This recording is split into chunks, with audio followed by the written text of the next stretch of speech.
Alright, here we have engine number 653 ALH, dirty ALH, as you can see. Comes with AC, it's all complete, turbo, everything on it. Alright, fire it up, 653.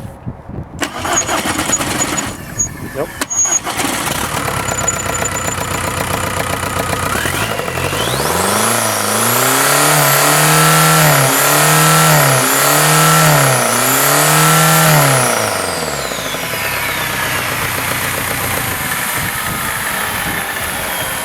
Some people wonder how I start them. This is just a box that has a computer in it, and then that's just hooked up to the engine to run it. That obviously doesn't come with it, just some people were asking about that.